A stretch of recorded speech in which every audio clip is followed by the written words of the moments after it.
As promised the other day, when we were talking about characteristics of angry people, according to Pastor Philip Gaudieu,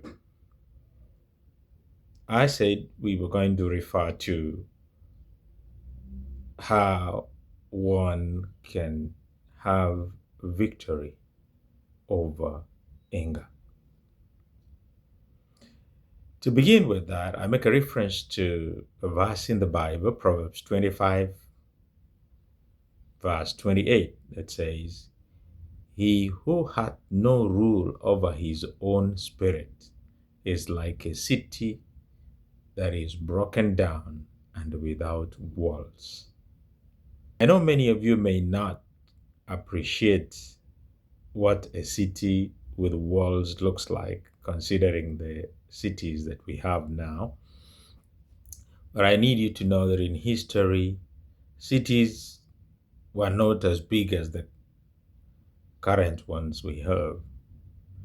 And every city's first protection against the enemy was a big wall that could enclose all the population, and only one way in or out would be used for access.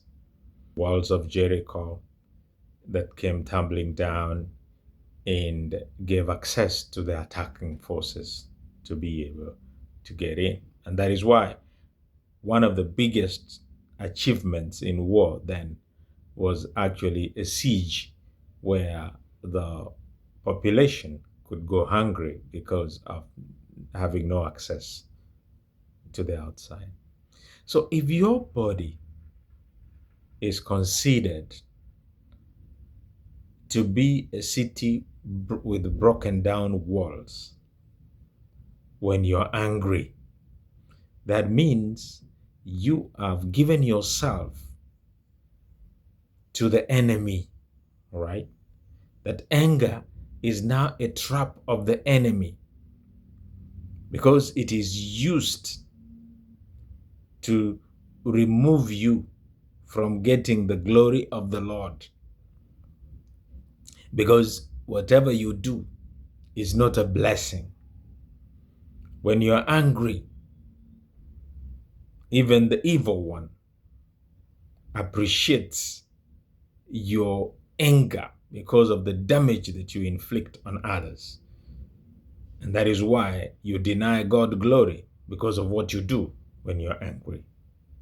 How then does Philip say one can overcome this? Or how can you be victorious? One, he believes that you first have to delay taking action. Don't react. Think through the action that you want to go through. Respond. Look at the consequences of your action. Delay action. If it's a punishment, you can wait until you're back in your correct mental capacity. Then you can carry out the punishment. Otherwise, you will inflict pain that is not a punishment, but torture. And number two, he asks that you identify the true cause of your anger. When you identify the true cause of your anger, you're simply focusing on what brought about the anger in the first place. Is it because of your background? Is it because of a traumatic situation? Is it because of a childhood experience? Is it your self-esteem? Is it your relationship?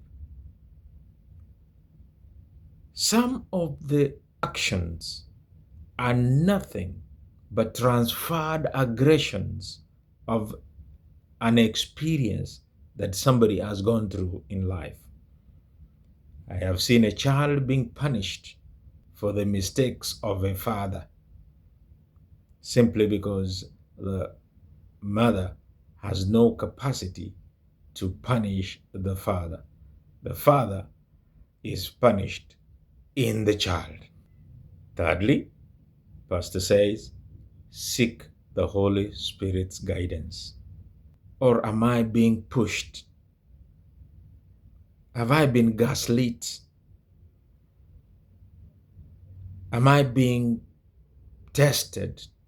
Am I being a push button? We know that the Holy Spirit has an ability to speak in a low tone, no raised voices. We know that the Holy Spirit listens more and says very little. When angry, take time to listen.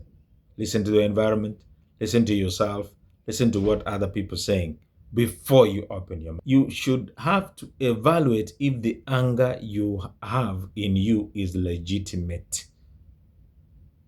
Is the anger legitimate? Is it real? Sit back and ask yourself. Seek to know that your anger is actually legitimate. Number 5, Pastor Gori talks about praying for the people that have made you hungry, those that have hurt you. This is a bit difficult, but if you consider how much you can achieve by simply saying, God, help them to be better. Even Jesus said, forgive them, for they do not know what they do. Ask God to make the people that hurt you better so that they don't hurt you again or hurt other people. Pray for them.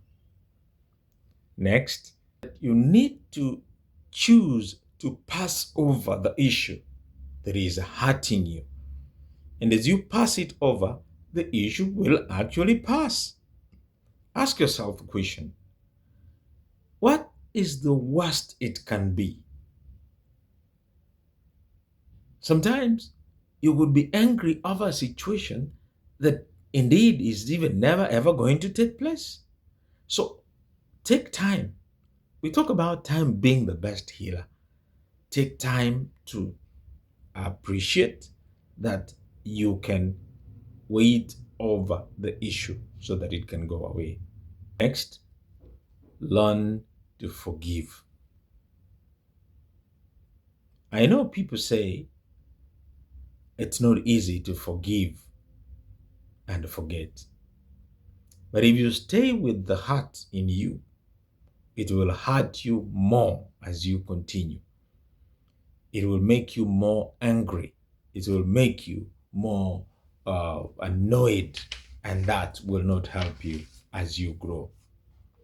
At the same time, it's good to deal with your feelings of inferiority and insecurity.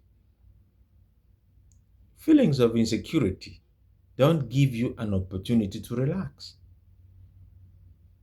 Feelings of inferiority don't give you an opportunity to see the other people's input from the objective point of view. Any point that is presented to you as you suffer in your inferiority syndrome is seen negatively. So if you can sort yourself out from those inferiority and insecurity syndromes, you will manage your anger. I would like you to stop trying to be the great authority or the know-it-all. As old as we are, we keep learning. Have an opportunity to try to learn from others. Don't just want to be the standout or the outstanding one. You're trying everything to impress, that you know everything. In most occasions, many of us don't know that we actually don't even know.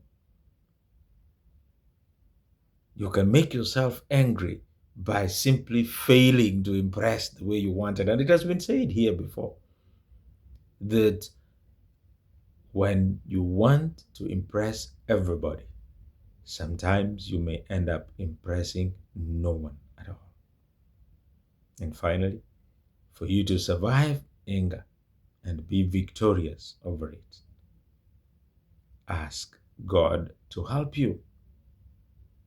Ask God to help you to think positively, to take time, to slow down. Pray to God, seek guidance, and all the other nine will come in flowing. And He's asking God to help you to manage it is the last but not the least. I believe this will help you.